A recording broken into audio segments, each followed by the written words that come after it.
How's it going? My name's Daniel here with Sideline Story, and today I'm here with Kai Picken from Huddersfield Women. We're going to be giving a brief interview, just to look into the life of Kai and see what he does at Huddersfield. So, Kai, tell us about your job at Huddersfield. What is it exactly you do? So yeah, I'm a first team coach. I'm assisting on delivering specifically at the beginning of the sessions, um, whether it's technical or tactical or even a bit of fitness work, a little bit of loading in there. Been there since October, November, so grow's just getting bigger and bigger. Obviously, the longer the time that you stay there. So yeah, that is just a little what it is so far.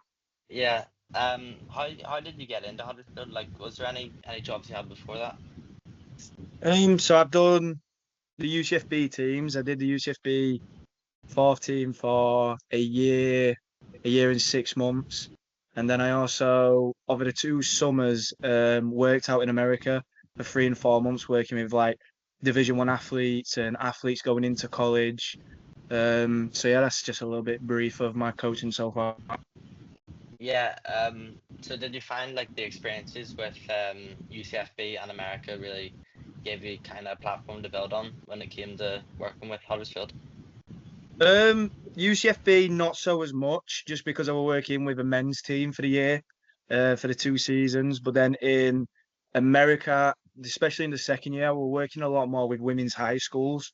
So from like 14 to 17, trying to work with them to get them into college. But UCFB definitely gave me the first coaching proper job to then keep on like developing and learning from.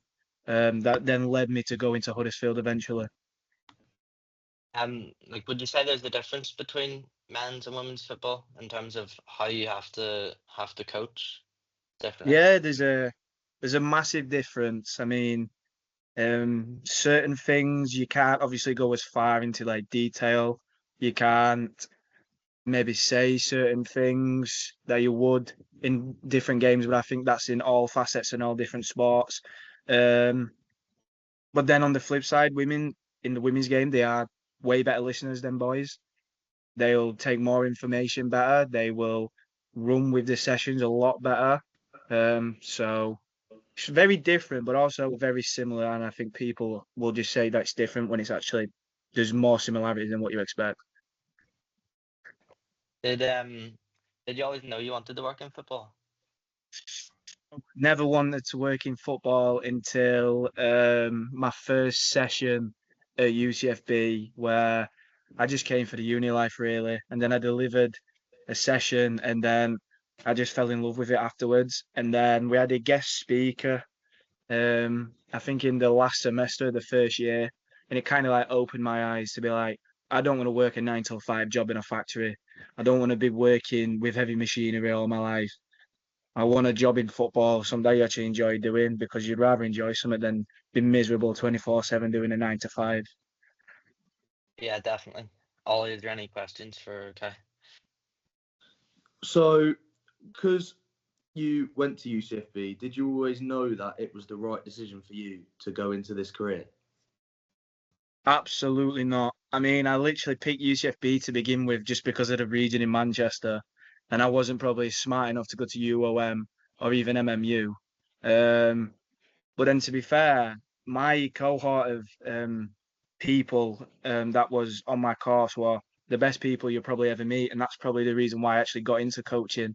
Some UEFA B licensed coaches, some are working in America full time, some are working full time in England. So you kind of through the peers around you, you wanted to work harder because you want the same success that they've got. I mean, one lad's working in New York full time, and that's the life, innit? You're working in a different country at a very young age and in a pretty decent wage. You don't really want to knock away that opportunity. So Mm. definitely no at the beginning, but more so over the years, yeah. Mhm. Just to sorry, just to add there, you said like you didn't want to work a 9 to 5 job. Could you probably take us through like a week in the life of what days you're coaching, stuff like that? Okay, so we train on a Wednesday and a Thursday. We are part time at the minute.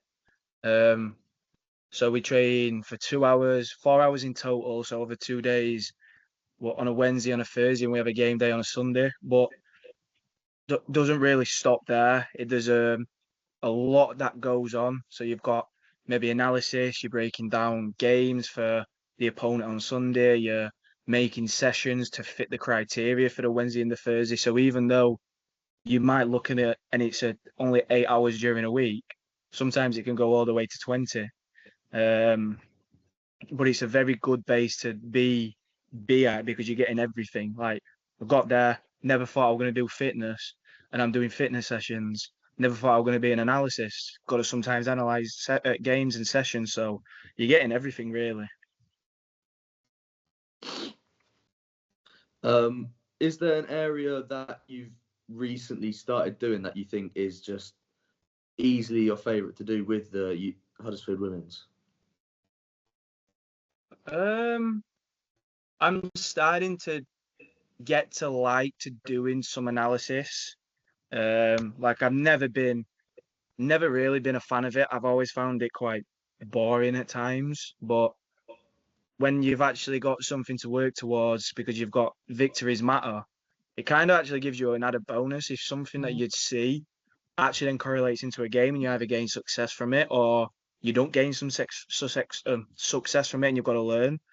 It's just one of those where even though you don't want to do it, you're learning and you don't even realise. That's good. Yeah, and in terms of sort of any advice that you could give for us on how we could gain a role at a football club, what would you say?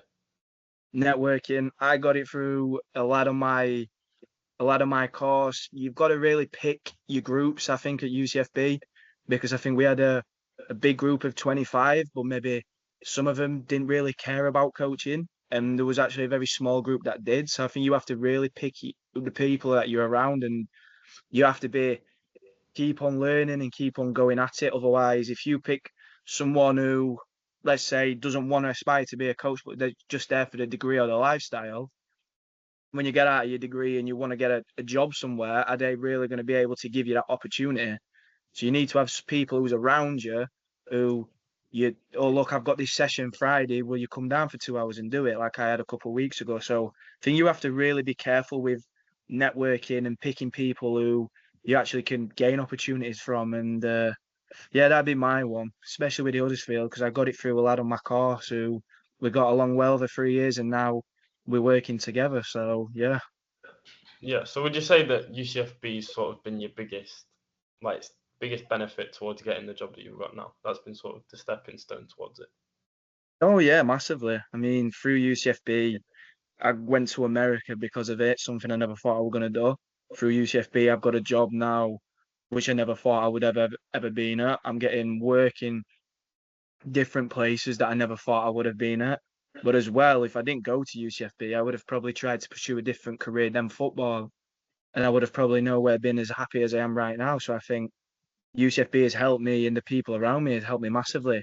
Look at your lecturers. Your lecturers are in football. Some are in the big teams, and you just learn so much from them. So some of them have even been in the Premier League. So you have to just use them as best to the best of your ability, really. Yeah, thanks for joining us today, Kai. I appreciate your time and what you've told us there. It's been really useful, and thanks for joining us. No worries, boys.